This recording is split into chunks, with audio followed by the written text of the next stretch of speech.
Daud Burueh lahir di Burueh, Kabupaten Pidi, Aceh dengan nama lengkap Tunku Muhammad Daud Burueh. Ia tidak pernah mendapatkan pendidikan formal.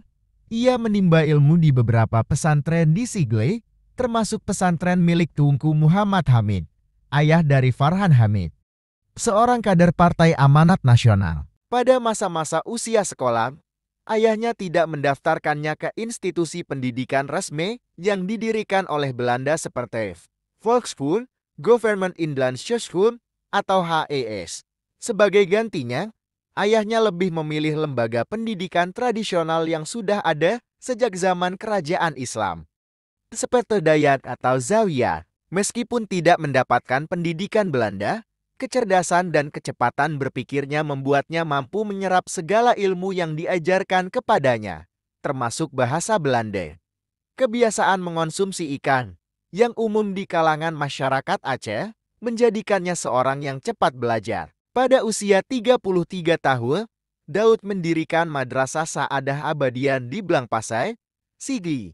Dia adalah seorang ulama yang dihormati dan tidak ragu memberikan kritik keras kepada mereka yang menyimpang dari akidah Islam. Daud Burueh pernah memegang jabatan sebagai Ketua Persatuan Ulama Seluruh Aceh (POSA) dalam upaya melawan penjajahan Belanda di Indonesia.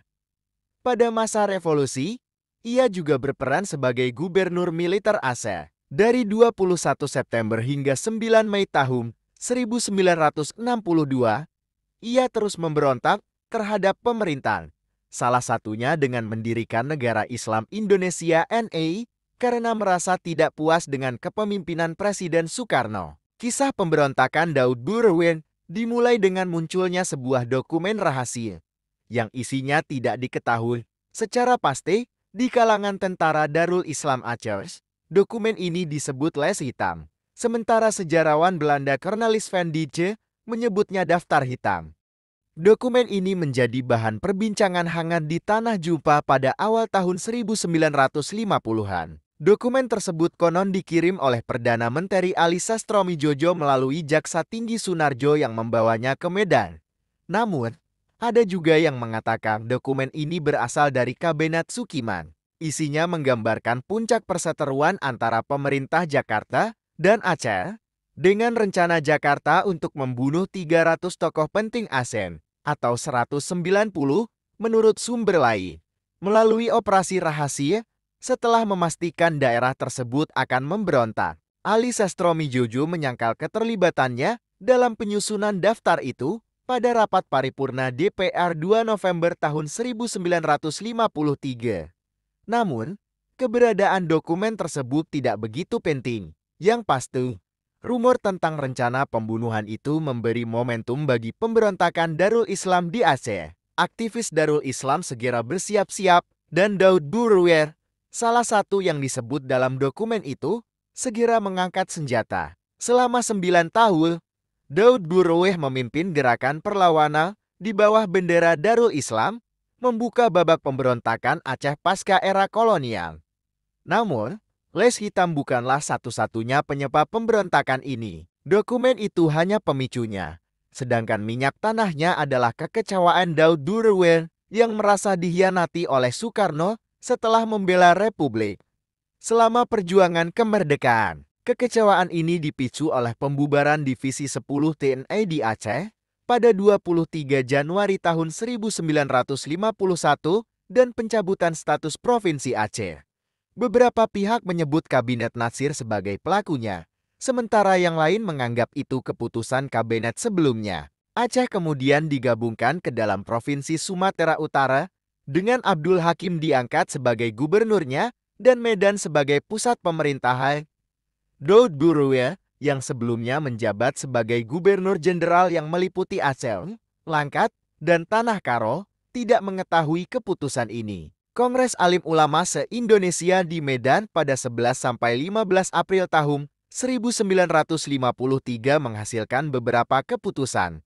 Di antaranya memperjuangkan negara Islam Indonesia (NII) melalui pemilu yang akan datang. Pada 21 September tahun 1953, Daud Burueh mendeklarasikan Aceh menjadi bagian dari NII. Deklarasi tersebut menunjukkan Aceh bergabung dengan NI Jawa Barat di bawah Sekar Maji Marijan Kartosuwiryo. Ini merupakan peristiwa berdarah untuk Aceh. Pemerintah merespons pemberontakan dengan menurunkan kekuatan militer berdasarkan keputusan Presiden nomor 175 tahun 1952 mengerahkan 4 batalion tentara dan 13 batalion Mobrek ke seluruh Aceh. Namun, kekuatan militer saja tidak cukup untuk menyelesaikan konflik, sehingga upaya dialog mulai dilakukan. Selama periode ini, terdapat perpecahan di kalangan pemberontak yang dimanfaatkan untuk melanjutkan dialog dengan pemerintah, yang dikenal sebagai Misi Hardi. Kolonel Jasil, yang menggantikan Samon Gaharu sebagai Panglima Kodan, melihat Daud Duruwe sebagai kunci dalam konflik ini. Pada 7 Maret tahun 1961, Jasin mengirim surat kepada Daud Duruwe, mengajak untuk berdamai. Balasan Daud Duruwe pada 27 April tahun 1961 berisi 9 pokok penting. Pertemuan pertama antara utusan pribadi Daud Duruwe dan Kolonel Jasin terjadi pada 4 Agustus tahun 1961, diikuti oleh pertemuan langsung pada 2 November tahun 1961. Daud Duruwe menyampaikan keinginan untuk mengutus Hasbalar, anaknya, untuk bertemu dengan Jenderal Nasution di Jakarta, yang kemudian terlaksana pada 21 November tahun 1961. Pada 5 Februari tahun 1962, Kolonel Jasin mengirim surat resmi kepada Daud Duruwe dengan keputusan tentang pelaksanaan syariat Islam di Aceh yang diterima baik oleh Daud Duruwe.